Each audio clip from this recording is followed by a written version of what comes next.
Bismillahirrahmanirrahim. Assalamualaikum warahmatullahi wabarakatuh. Bihamdillah wassalatu wassalamu ala rasulillah wa ala alihi wa sahbihi wa mawalah wa la hawla wa la quwata illa billahi wa ba'd.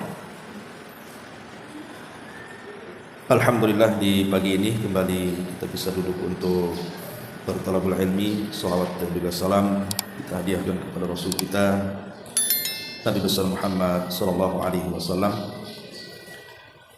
Dan kita lanjutkan kajian kita masih membahas kitab Umdatul Ahkam, dan kita masuk pada hadis berikutnya, hadis dari Abi Hurairah radhiyallahu anhu. Kita baca hadisnya baru kita jabarkan. An Abi Hurairah radhiyallahu anhu anna Rasulullah sallallahu alaihi wasallam qala la yabulanna ahadukum fil ma'id da'imil ladzi la yajri thumma yaghtasilu minhu wa li muslimin la yaghtasil ahadukum fil ma'id da'imi wa huwa junub. Dari Abu Hurairah radhiyallahu anhu, Nabi sallallahu alaihi wasallam bersabda, janganlah salah seorang di antara kalian kencing di air yang tergenang, yang tidak berjalan, kemudian dia mandi dari air tersebut. Dalam riwayat Muslim, janganlah salah seorang di antara kalian mandi di air yang tergenang sementara dia dalam kondisi junub. Hadis ini, ma'asyiral muslimat yang dimuliakan Allah Subhanahu wa taala, hadis yang menerangkan tentang adab ataupun etika orang buang hajat. Baik, sebelum saya jelaskan hadis ini, kita harus tahu dulu tentang adab-adab buang hajat itu apa. Kan ini salah satunya. Yang pertama, adamu istiqbali qiblatis salati indal bauli wal ghaib. Tidak boleh seseorang itu ketika buang hajat dia arahkan ke kiblat salat, baik ketika kencing ataupun berak. Jadi tidak boleh seseorang menghadap kiblat. Makanya walaupun ada khilaf di antara ulama tentang hadis larangan menghadap kiblat ini, maksudnya adalah apakah di luar daripada kamar mandi atau juga termasuk juga di kamar mandi. Memang terjadi khilaf ulama. Walaupun ada yang membolehkan kalau di dalam ruangan kamar mandi maka tidak mengapa. Tapi larangan ini lebih kepada kalau kita buang hajat di luar rumah, di tempat terbuka maksudnya. Tapi meski demikian, kalau seandainya ibu membangun rumah, maka sebaiknya ketika membangun kamar mandi itu, khususnya ketika membangun toiletnya, maka perhatikan arahnya. Kalau bisa jangan menghadap kiblat ataupun membelakanginya. Ini yang pertama. Yang kedua, alla yamussah dzakarahu biyaminihi wa huwa yabul. Tidak boleh menyentuh kemaluannya dengan tangan kanannya sementara dia dalam posisi buang hajat. Karena ada hadis Nabi sallallahu alaihi wasallam, idza bala ahadukum fala ya'khudanna dzakarahu biyamini. Apabila salah seorang di antara kalian kencing, maka jangan memegang dengan tangan kanannya kemaluannya. Ini yang kedua. Yang ketiga, alla yuzilan najasata biyamini. Begitu juga ketika cebok, menghilangkan najis setelah buang hajat besar. Maka ini pun dilarang, tidak boleh. Karena Hafsah radhiyallahu anha mengatakan, kana Nabi sallallahu alaihi wasallam yaj'alu yaminahu li aqlihi wa syurbihi wa wudu'ihi wa thiyabihi wa akhdihi wa ata'ihi. Nabi sallallahu alaihi wasallam selalu menggunakan tangan kanan itu untuk makan, untuk minum, untuk wudu, saat berpakaian, saat memberi, saat mengambil. wa yaj'alu shimalahu lima siwa dzalik, baru kemudian menggunakan tangan selain yang kanan maksudnya kiri untuk selain itu, termasuk juga untuk buang hajat, membersihkan najis saat selesai buang hajat. Jadi tangan kanan itu hanya memegang keran ataupun apa namanya semacam cidukan gitu ya, tapi yang membersihkan itu tangan kirinya. Ini yang ketiga. Yang keempat, dan disunahkan an yaqdiya hajatahu jalisan. Kalau seseorang hendak buang hajat baik kencing ataupun buang hajat besar, sebaiknya duduk. Sebaiknya duduk. Kenapa demikian? Karena itu lebih astar. Pertama, lebih tertutup. Aurat kita lebih tertutup. Wa aman min irtidadi rasyasatil bauli alaihi. Dan lebih aman supaya percikan kencingnya itu tidak mengenai badan kita ataupun pakaian kita. Walaupun sebenarnya kencing berdiri itu dibolehkan, tidak ada masalah. Karena walaupun ada hadis Nabi SAW yang mengatakan, kata Aisyah radhiyallahu anha, apabila ada orang yang mengatakan Rasul pernah kencing berdiri, maka jangan dibenarkan. Man qala anna an-nabiy sallallahu alaihi wasallam bala qa'iman fala tusaddiqu. Kata Aisyah, barang siapa yang berbicara bahwa Rasul pernah kencing berdiri, jangan dibenarkan. Tapi di sisi lain ada sahabat namanya Hudzaifah bin Yaman, itu pernah melihat Rasul kencing menghadap tong sampah. Sehingga para ulama, karena dua-duanya kan sahih masalahnya, mana yang betul ucapan Aisyah atau apa yang dilihat Hudzaifah, maka kemudian diambil tengah-tengahnya. Ya, Aisyah itu mengatakan seperti itu sepengetahuan dia, karena dia di rumahnya. Hudzaifah juga bicara seperti itu juga sesuai pengetahuan dia di luar rumah. Sehingga jam'u baina adillataini aula min tarki ahadihima. Para ulama hadis membuat kaedah menggabungkan dua riwayat itu lebih baik dibandingkan membuang salah satunya. Dengan cara apa? Kalau dengan cara kencing berdiri itu lebih bisa membersihkan dari najis, kencing berdiri. Tapi kalau dengan cara duduk itu lebih bisa membersihkan dari najis, maka sebaiknya duduk.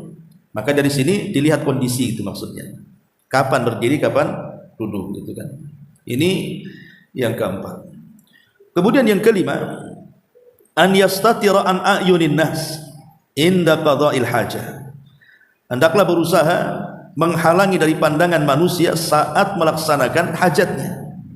Sebisa mungkin lebih sembunyi, lebih baik lagi.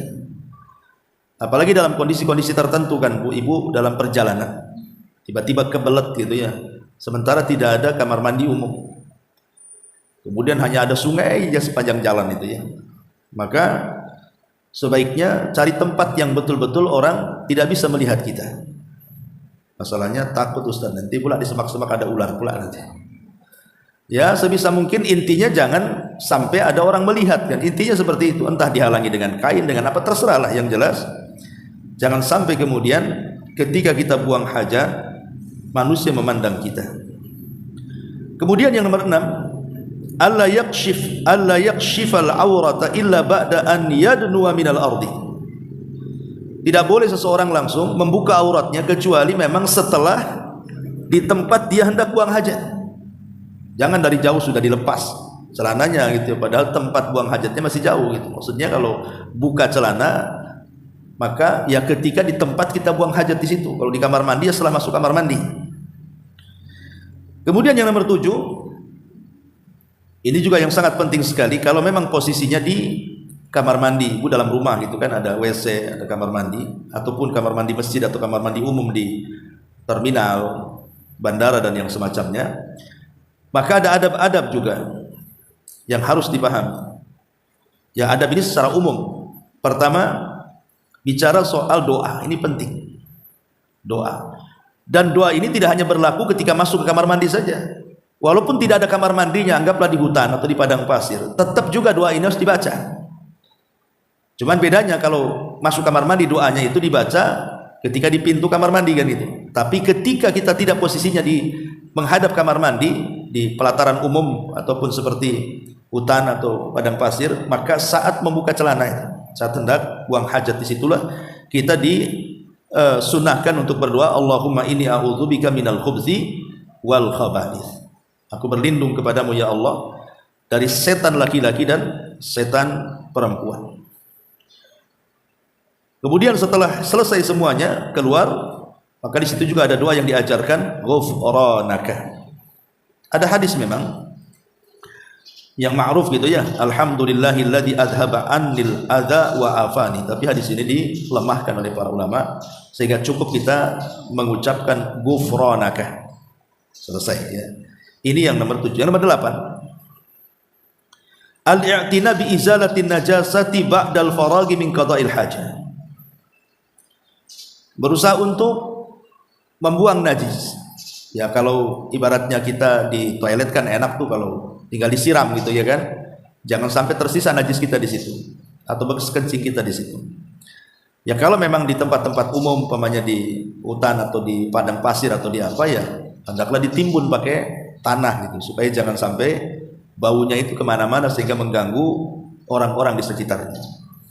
Ini juga salah satu adab. Ya.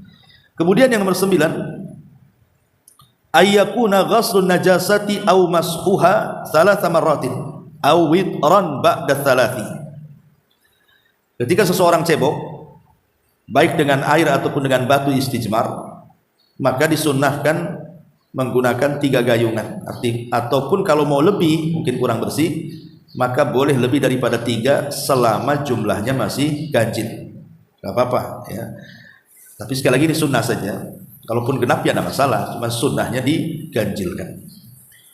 Kemudian yang nomor 10, alla yasta'milal adhm wala rawth fil istijmar, khusus untuk istijmar ketika tidak ada air dan kita menggunakan batu. Maka tidak boleh seseorang itu menggunakan kotoran binatang kering ataupun tulang-tulang binatang yang berserak gitu ya, kita ambil kemudian kita gunakan untuk istijmar, tidak boleh. Jadi betul-betul harus batu. Harus batu karena Nabi SAW pernah merintahkan para sahabat untuk mengambil batu. Rupanya sahabat ini dapat batu dan tulang. Kemudian Rasul membuang tulang dan mengatakan bahwa ini adalah makanan saudara kalian dari kalangan jin. Kemudian yang nomor 11, alla yabula fi tariqin nas wala fi dhilli yastadillu bihin nas wala fil mawarid. Tidak boleh seseorang itu kencing sembarang, seperti mamanya kencing di jalan yang biasa dilalui manusia atau di tempat yang dijadikan naungan manusia di bawah pohon umpamanya, ataupun di tempat-tempat sumber air yang airnya ini mengalir dan dimanfaatkan manusia. Jadi tidak boleh 3 tempat ini seorang kencing ataupun apalagi buang hajat, kencing aja tak boleh. Di jalan yang suka dilalui manusia, 1. Yang kedua, di tempat yang biasa manusia bernaung di situ, tempat istirahat. Dan yang ketiga, di tempat-tempat yang di situ merupakan sumber air yang airnya mengalir dan dimanfaatkan manusia. Karena ada hadis Nabi SAW, ittaqul la'anin, jauhi tempat-tempat laknat. Qalu, para sahabat mengatakan, wa man la'anin wa man la'inani. Apa yang Anda maksud tempat-tempat yang dilaknat itu Rasul? Maka Nabi SAW mengatakan, alladhi yatakhalla fi tariqin nasi aw dhillihim, orang yang buang hajat baik kencing ataupun berak di jalan yang biasa dilalui manusia atau di tempat yang biasa menaungi manusia, di bawah pohon atau apa ya. Dan juga hadis Nabi mengatakan al-baraz fil mawarid, tidak boleh kencing fil mawarid, di tempat-tempat sumber air. Nah, ini juga yang nomor 11 ya. Kemudian yang nomor 12, alla yusallim ala man yaqdi hajatahu wa la yarudda salam wa huwa fi makani qada'il hajah. Tidak boleh mengucapkan salam kalau kita tahu dia ada di kamar mandi. Tidak boleh kita yang tahu orang ini sedang di kamar mandi, kita mengucapkan salam juga kepada dia. Dan tidak boleh orang yang di dalam kamar mandi menjawab salam. Karena Nabi SAW melarang, tidak boleh. Sebutkan dalam sebuah hadis dari Jabir bin Abdullah radhiyallahu anhu. Jadi ada seorang laki-laki lewat kepada Nabi SAW sementara dia sedang kencing. Tiba-tiba dia mengucapkan salam. Maka Rasul SAW mengatakan, idza ra'aitani ala mithli hadhil halati fala tusallimu alayya fa innaka in fa'alta dzalik lam arudda alayka. Kata Rasul, kalau engkau melihat aku sedang seperti ini, maksudnya sedang kencing, jangan kau ucapkan salam, karena aku tidak akan menjawab salam, kata Rasul.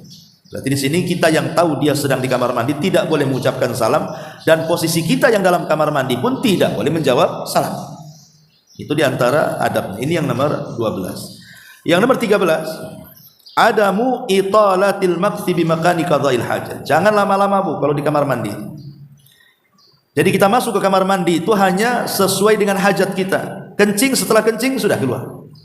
Buang hajat besar, setelah selesai cepat keluar. Ngapain lama-lama di kamar mandi? Ya, kenapa demikian? Karena umumnya kamar mandi itu kan tempat najis. Kamar mandi kan tempat najis, tempat kotoran. Khawatirkan mungkin kotoran dan najisnya itu mengenai pakaian kita. Yang kedua, yang namanya kamar mandi itu tempat hadirnya setan di situ. Makanya masuknya saja kita disuruh berdoa berlindung dari setan laki-laki dan perempuan. Kemudian juga yang ketiga, dengan melama-lamakan di kamar mandi itu sama saja melamakan membuka aurat kita di situ. Kalau ada orang yang bertanya, loh kan di kamar mandi kita sendirian di situ. Ya memang sendirian, tapi Allah kan melihat kita. Sehingga ada hadis dari Muawiyah ibn Haidah. Dia mengatakan, Rasul, aurat kita ini kapan kita harus menjaganya? Maka Nabi SAW mengatakan, ihfad aurataka illa min zaujatika aw ma malakat yaminak. Jaga auratmu kecuali kepada istrimu dan juga hamba sahayamu. Kemudian orang ini mengatakan, Rasul, bagaimana di depan sesama laki-laki? Saya kan laki-laki, dia laki-laki. Maka Rasul mengatakan, kalau kau bisa, jangan kau perlihatkan auratmu walaupun kepada sesama laki-laki. Kemudian dia bertanya lagi, bagaimana kalau seandainya aku membuka auratku tidak ada satu pun yang melihatku? Seperti di kamar mandi kan nggak ada yang melihat. Maka Rasul mengatakan, fallahu ahaqqu an yustahya minhu. Tetap Allah lebih berhak untuk dimalui dibandingkan yang lainnya. Jadi dengan lamanya kita di kamar mandi kan sama saja dengan lama membuka aurat namanya. Makanya tidak boleh lama-lama. Lah celakanya hari ini justru kadang-kadang toilet itu diindah-indahin, dicantik-cantikin, lebih indah dibandingkan ruang tamu. Coba dilebarin, dicantikin gitu ya, dikasih interior yang luar biasa. Kalau bisa duduk di situ sejam ya sejam lah kan itu. Apalagi sekarang zaman handphone, kencing aja pegang handphone, buang hajat pegang handphone kan itu. Jadi buang hajatnya selesai, filmnya belum selesai itu. Akhirnya diselesaikan di kamar mandi kan masalah. Ya. Jadi ini adab di kamar mandi itu adamu italatil maqsi bi makani qada'il hajat. Tidak boleh lama-lama di tempat yang di situ tempat buang hajat. Ini yang ke-13. Yang ke-14. Ya. Adamu idkhali ma fihi zikrullah. Tidak boleh memasukkan sesuatu yang dalam sesuatu itu ada zikir Allah. Seperti tulisan bismillah, tulisan asma Allah. Ya, pokoknya ada nama-nama Allah di situ, jangan dibawa masuk kamar mandi. Tidak boleh. Dan itu difatwakan oleh para ulama. Dhahaba jumhurul fuqaha'i ila karahiyati dukhulil khala bi syai'in fihi dzikrullah. Jumhur ahli fikih memakruhkan seseorang itu masuk ke kamar mandi membawa sesuatu yang ada zikir kepada Allah Azza wa Jalla, illa li hajatin, kecuali karena ada hajat, kebutuhan, seperti umpamanya uang. Dalam uang itu mungkin ada tulisan bismillah umpamanya kan. Alhamdulillah uang kita tidak ada tulisan itu ya. Mungkin di uang tempat lain itu. Tetapi sebagian ulama kecuali kalau disembunyikan. Disembunyikan artinya umpamanya kita bawa surat undangan. Dalam surat undangan itu ada bismillahirrahmanirrahim, assalamualaikum umpamanya kan. Nah, kita harus masuk kamar mandi pula. Ini di di tempat umum. Kalau kita letak takutnya hilang. Maka kita boleh kita lipat, kita masukkan kantong, kemudian kita masuk. Maka dibolehkan, dan itu fatwa daripada Syekh Utsaimin, selama tidak ditampakkan boleh. Contoh umpamanya di handphone. Di handphone ini kan ada aplikasi Quran. Ya, selama tidak dibuka, kita buka aplikasi lain yang selain ada zikir kepada Allah, tidak ada masalah.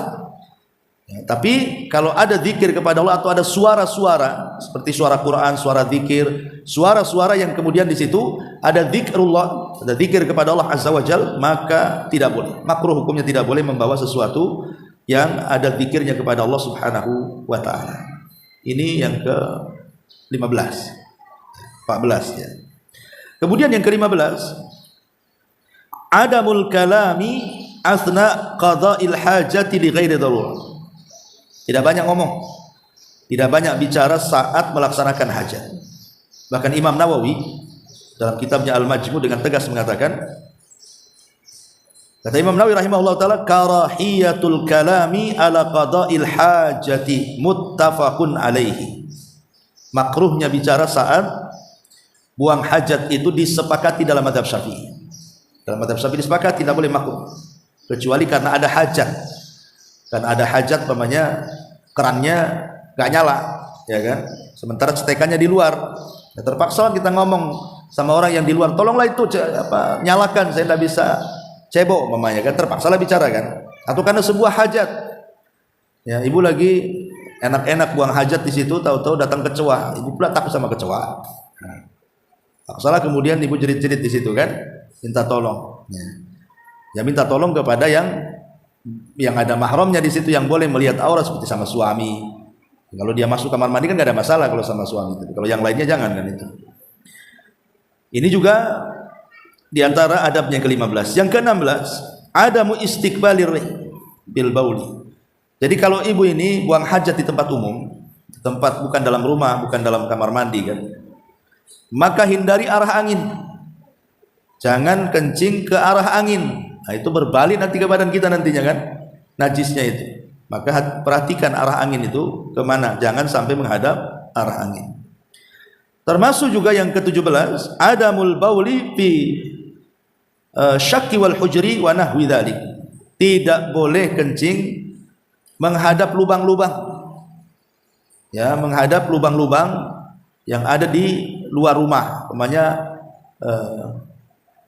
di kebun, di hutan, di padang pasir ada lubang gitu ya. Kita arahkan pula kencing itu di lubang itu. Kenapa demikian? Ada dua kemungkinan.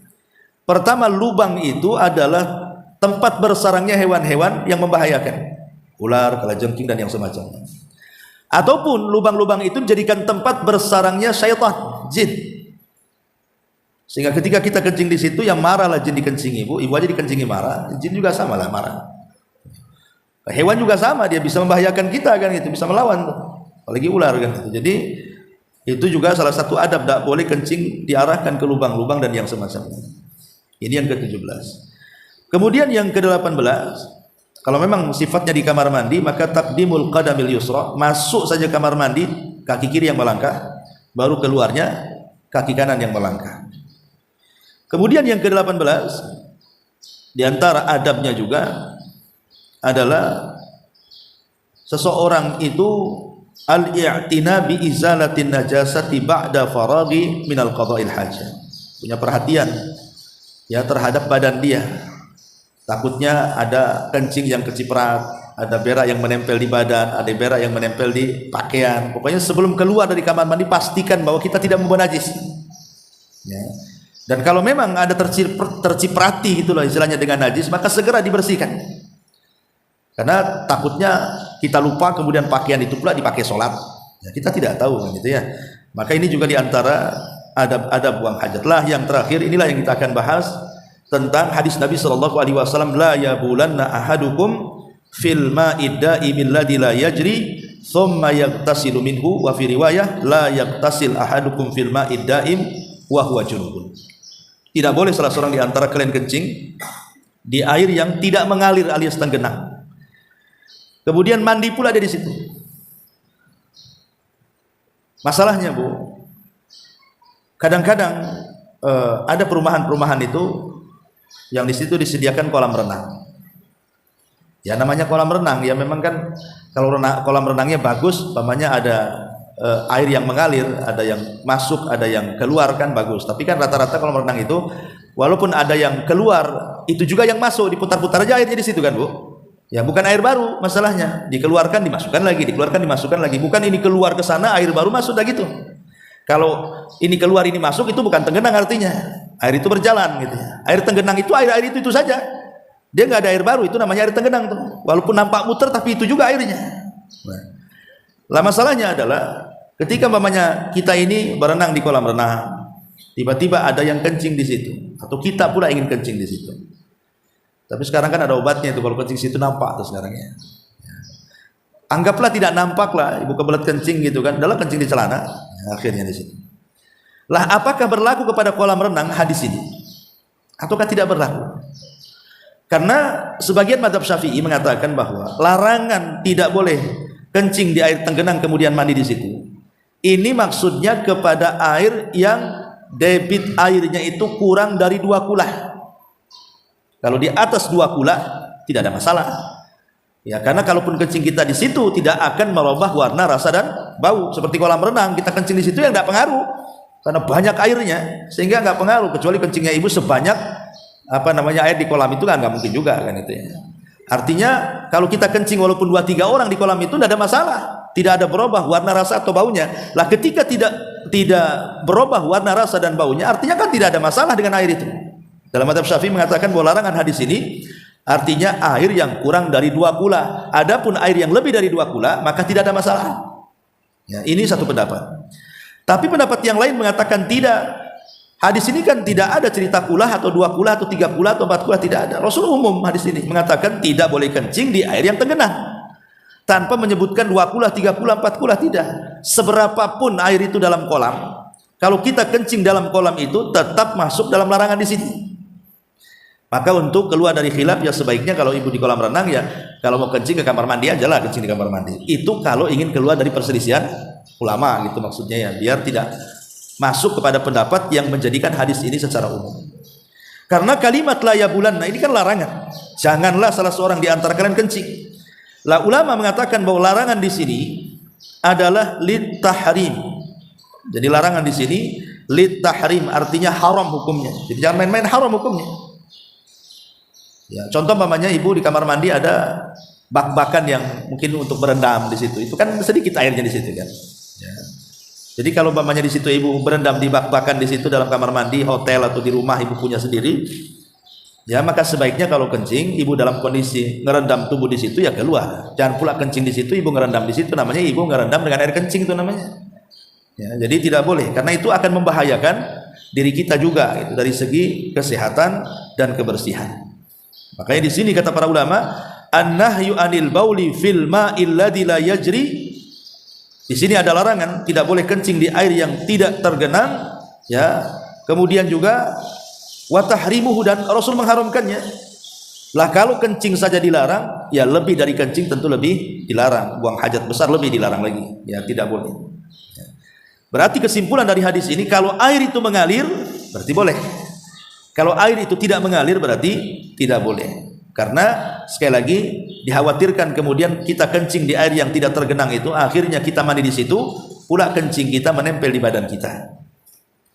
Ya, wallahu alam. Tetapi kalau seandainya airnya banyak sekali, saya kira tidak ada masalah. Kalau di kolam renang, apalagi di sungai, apalagi di laut, ya kan, ya itu tidak ada larangan. Ibu kencing mau 1 batam di laut pun nggak akan merubah air lautan, tidak ada masalah kan itu ya.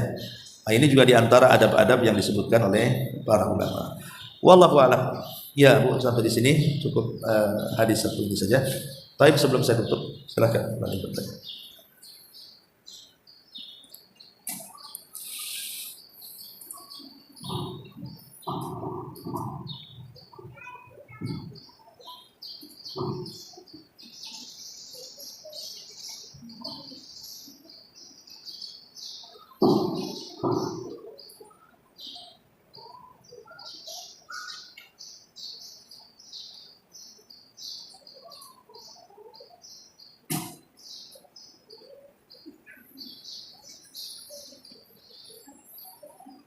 Ada? Belum ada, kita tutup.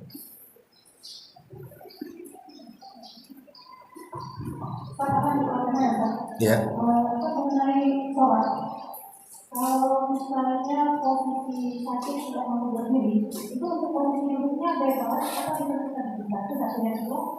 Mengenai jamaknya apa? Misalnya mau sholat, ketika maghrib misalnya, sementara perjalanan itu akan sampai besok pagi setengah 8. Nah untuk sholat isya itu boleh nggak dilakukan langsung setelah itu, dan sholat subuh itu gimana? Iya. Ya, alhamdulillah. Di antara rukhsah yang Allah rukhsahkan kepada kita saat sholat tidak mampu berdiri adalah dengan cara duduk. Dan berdiri dalam sholat itu sering saya katakan hukumnya rukun, Bu. Bagi sholat wajib hukumnya rukun. Tapi bagi sholat sunnah tidak. Karena kalau sholat sunnah walaupun kita sanggup berdiri boleh duduk kan. Ya. Jadi kalau ibu sholat malam nih capek berdiri, maka ibu boleh sholat duduk. Cuman masalahnya kalau ibu sholat duduk padahal mampu berdiri hanya karena kecapean, maka pahalanya separuh daripada pahala sholat berdiri. Itu kalau sholat sunnah. Tapi kalau sholat wajib tidak ada. Kalau sanggup berdiri tidak berdiri ya batal sholatnya, karena berdiri dalam sholat wajib itu rukun. Tapi kalau sama sekali memang tidak bisa berdiri, karena saya juga pernah mengalami waktu tingginya asam urat itu tidak sanggup yang berdiri, ya terpaksa duduk gitu kan. Lah macam mana posisi duduknya? Ya posisi duduk itu tidak ada kriteria tertentu, boleh duduk di lantai dengan cara murabba. Murabba itu duduk sila, ya, ataupun dengan cara duduk di kursi, cukup mengisyaratkan. Dan ingat, isyarat dalam sholat duduk itu bukan membungkukkan badan. Isyarat itu kepala. Ya, jadi saya praktikkan begini. Jadi mamanya kita sedang sholat, Allahu Akbar, pas ruku gini saja, Subhanallah, Subhanallah. Kemudian Sami Allahu liman hamidah. Kemudian pas sujud lebih rendah lagi kepalanya. Gitu ya. Bukan begini. Bukan begitu, bukan gini. Oh, kan ada orang yang sholat sampai seperti itu. Tidak ada hadisnya itu yumi'u bi ra'si. Semua riwayat yang bicara tentang sholat duduk itu semua dengan membahasakan yumi'u bi ra'si, mengisyaratkan dengan kepala, bukan dengan badan. Ya, jadi cukup kepalanya saja yang membuat isyarat itu. Kalaupun ruku ya ruku. Kalau sujud gitu. Ya, tidak perlu bungkuk-bungkuk gini. Ya. Jadi bisa posisinya duduk sila di lantai atau di kursi, tidak ada masalah. Jadi bebas ya. Terus tentang masalah orang yang sholat di pesawat, memang pada dasarnya sholat wajib itu tidak boleh dilakukan di atas kendaraan. Rasul tidak pernah melakukan sholat wajib di atas kendaraan, dan Rasul hanya melaksanakan sholat sunnah saja di kendaraan. Jadi kalau sholat sunnah Rasul pernah sholat di kendaraan, sebagaimana para sahabat juga mereka sholat di atas kendaraan mereka. Tapi kalau sholat wajib Rasul tidak pernah sholat di kendaraan, sehingga ada larangan tidak boleh sholat wajib di kendaraan. Cuman masalahnya kendaraan di zaman Rasul kan memungkinkan turun, karena kendaraannya kalau nggak unta, keledai, kuda kan itu ya, bisa lah turun gitu. Nah, kalau sekarang naik pesawat turunnya semana tuh? Ya, terjun payung atau gimana kan? Sehingga kan di sini ada hukum darurah namanya. Kata Syekh Utsaimin rahimahullah taala, walaupun pada dasarnya sholat wajib di kendaraan itu tidak boleh, tetapi kalau dalam kondisi darurat seperti dalam bus, dalam kereta, kalau kita turun ketinggalan, dalam pesawat kalau kita turun jatuh mati pula, maka itu masuk pada hukum darurat. Ad-daruratu tubihul mahdurat. Namanya sesuatu yang darurat itu membolehkan yang dilarang. Ya. Maka boleh sholat di kendaraan. Kalau tadi umpamanya nih, saya naik pesawat dari sini jam 9, ataupun mungkin jadwal pesawatnya hanya ada di jam 11. Sementara sampai ke tujuan itu maghrib, otomatis akan lewat 3 sholat di situ, duhur, asar, maghrib. Ya. Maka sebaiknya lakukan sholat di pesawat duhur dan asarnya, maghribnya lakukan di luar pesawat, karena kan selesainya maghrib, artinya memungkinkan di bandara maghrib sholat. Ya. Tapi kalau seandainya memungkinkan di jama', setelah turun bisa di jama', umpamanya ini kan sampai sana jam 4, ke maghrib masih ada 2 jam. Berarti saya bisa menjama' takhirkan duhur ditarik ke asar. Maka jangan sholat di pesawat. Sholat ketika sampai kemudian langsung menjama' takhir. Ya. Jadi bolehnya sholat di pesawat itu kalau memang tidak bisa dijama' dan tidak memungkinkan sholat karena akan keluar waktunya kalau sampai. Nah, baru boleh sholat di pesawat. Tapi kalau tidak, maka tidak boleh. Sebaiknya sholat itu di luar pesawat, maksudnya di tanah yang kita injak. Ya. Wallahu a'lam. Ustaz, maksudnya kalau subuhnya itu tadi gimana? Nyantainya sudah berapa lama ini? Nah, di situ baru tahu. Bukan, ibu kan pertanyaannya tadi naik pesawatnya jam berapa? Oh, ini kendaraan bis malam. Oke, bis malam jam? Isya belum sholat. Makanya kadang-kadang kalau misalnya tadi boleh sebelum berangkat di sekolah kita itu sama waktunya ini kan dia sama berapa dan tidak bisa ada yang bilang di situ. Iya begini Bu, kalau isya dengan subuh kan nggak bisa dijama'. Ya. Dan kalau memang pas kebetulan waktu busnya itu waktu isya, ya sholat isya di dalam bus lah. sholat isya dalam bus. Tapi kalau ibu bisa melobi sopirnya berhenti dulu ya lebih baik kan gitu ya. Bang, tolonglah berhenti. Masa enggak bisa busnya kayak gitu? Ya kalau enggak bisa sama sekali, umpamanya busnya karena ini juga dia ngejar waktu, ya sudahlah tayamum kalau memang enggak ada air, sholat di atas bus atau wudu sebelumnya. Lah ini kan ibu belum sholat maghrib berarti?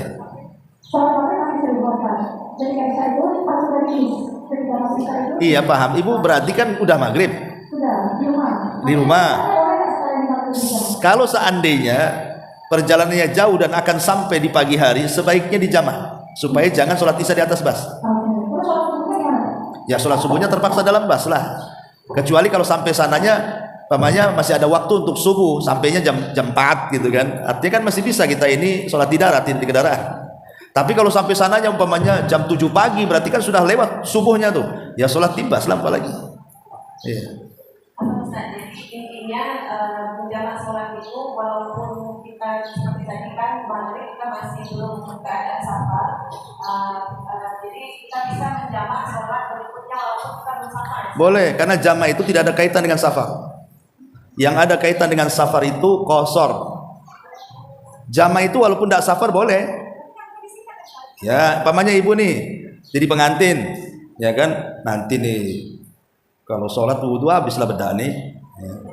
Ya udahlah dijama saja, nggak apa-apa. Sekali-kali boleh. Jama tanpa alasan itu dibolehkan, walaupun tanpa ada alasan. Sekali-kali menjama boleh. Tanpa sebab loh. Sekali-kali saya mau jama lah dengan alasan boleh, tidak ada masalah.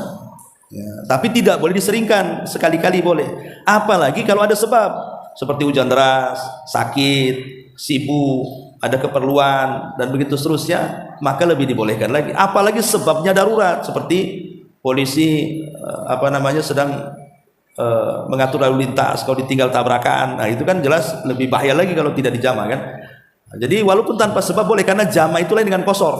Kalau qasar itu bicara safar, tapi kalau jama itu bicara kesibukan, baik anda safar ataupun tidak, boleh syariat jama. Wallahu a'lam. Assalamualaikum.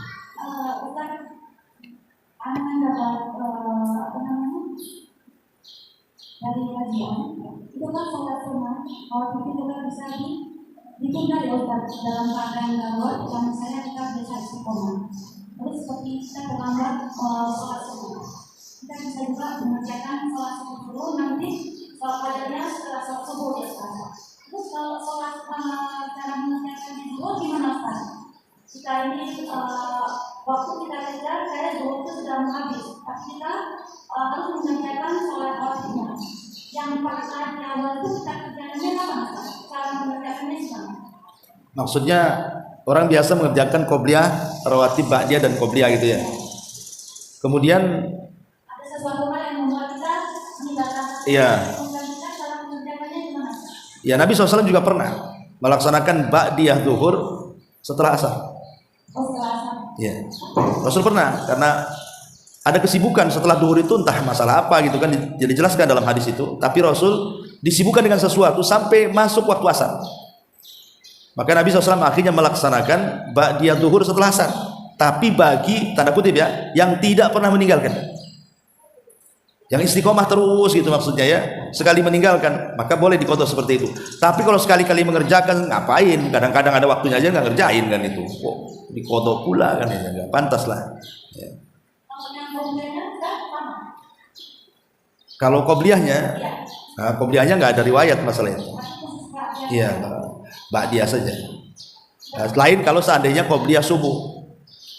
Karena kan kalau qobliyah subuh itu memang ada riwayatnya. Nah, seperti juga ba'diyah zuhur ada riwayatnya. Ya kita kan hanya berlaku kepada yang ada dalilnya saja. Ya kan? Adapun yang tidak dalil apakah bisa dikias, wallahu a'lam. Ya. Yang ada dalilnya itu kan pertama masalah qobliyah subuh, Rasul mengarahkan boleh dilakukan selepas subuh atau menunggu syuruk matahari menaikkan sedikit, masuk waktu duha gitu maksudnya di qodhonya itu, atau langsung setelah subuhnya. Ada dua waktu, boleh dua-duanya. Ya. Atau ba'diyah zuhur, Rasul pernah juga tersibukkan akhirnya dilakukan setelah asar, itu riwayatnya ada. Tapi apakah kemudian orang yang qobliyah zuhur dan dilakukan setelah zuhur, wallahu a'lam. Ya saya tidak tahu. Wallahu a'lam. Satu menit ya Ustaz. Iya. Ketika sebenarnya kita itu menjaga sholat sunnah rawatib pagi dan qobliyah pada luar kondisi kita memang tidak bisa memungkinkan karena badan sakit yang tidak bisa kita lakukan walaupun nantinya kita akhirkan. Terus apakah hadis yang diriwayatkan ketika kita menjaga sholat sunnah pagi dan qobliyah 12 rakaat kita tetap mendapatkan hal yang bisa melakukan sunnah? Ya, kan ada hadis mengatakan barang siapa yang menjaga sebuah ibadah kemudian terhalang karena safar ataupun sakit sehingga dia tidak bisa melakukannya, maka dia tercatat dapat pahala yang biasa ia lakukan. Jadi kalau umpamanya kita biasa nih sholat duha atau sholat malam, tiba-tiba sakit, akhirnya sakitnya dipaksain ke macam-manapun tidak bisa melakukannya. Tapi keinginan dia ingin sholat malam, tapi tidak bisa karena memang dia sedang sakit, maka tetap dicatat pahala sholat malam. Ataupun ketika dia safar, tetap dicatat dia dapat pahala ketika dia sebelum safarnya memang membiasakan sholat malam, ketika safar akhirnya ditinggalkan sholat malam. Selama bagi orang yang tidak pernah meninggalkan maksudnya. Karena biasanya orang yang tidak pernah meninggalkan ibadah sekali meninggalkan itu menyesal dia. Menyesal, kenapa begini, kenapa begitu gitu ya. Kalau orang biasa meninggalkan mana ada menyesal, biasa-biasa aja ya. Artinya itulah disebabkan karena bahwa sebuah ibadah itu tetap melahirkan pahala ketika dia istiqomah ya, kalau ketika sakit kan itu. Wallahu a'lam. Iya. Nah, ketika kita ada sesuatu hal yang memanfaatkan atau kita menerima tamu atau ada acara di rumah, kondisi kita saat itu kita tidak bisa melakukan sholat yang merupakan subuh itu Ustaz. Apakah itu termasuk sesuatu yang ajar yang tidak kita kerjakan nanti buka puasa? Ya lihat kondisi kesibukannya itu mendesak atau tidak. Mendesak itu artinya ini tamu istimewa, kalau tidak ditemui hilang dia kan gitu. Artinya kalau tidak mendesak ya sholat aja. Karena jangankan sholat sunnah, mengakhirkan sholat wajib saja. Kalau ada sesuatu yang mendesak boleh, namanya isya nih. Kita kedatangan tamu istimewa, tamu dari kampung, umpamanya kan lama gak jumpa. Ibu nggak apa-apa, tidak harus sholat isya tepat waktu jam 7. Bisa juga nantilah ambil aja, umpamanya keutamaan waktunya jam 11 dan ada tamu, nggak apa-apa. Atau waktu zuhur boleh diakhirkan karena waktu zuhur ini kan bertepatan dengan matahari di atas kepala gitu. Maka Rasul pun disuruh untuk mengakhirkan supaya dingin. Jadi ada dua waktu yang boleh diakhirkan karena ada sebuah kesibukan. Pertama zuhur, yang kedua yang kedua isya. Ya, selebihnya tidak boleh. Ya hanya dua waktu ini aja boleh kita akhirkan. Yang ingin saya katakan bahwa kalau sholat wajib saja bisa diakhirkan, apalagi sholat sunnah. Itu maksudnya karena sebuah kesibukan. Wa ya. Wallahu a'lam, saya kira cukup. Subhanallah wa bihamdika, asyhadu an la ilaha illa anta, astaghfiruka wa atubu ilaik. Allahu ta'ala. Assalamualaikum warahmatullahi wabarakatuh.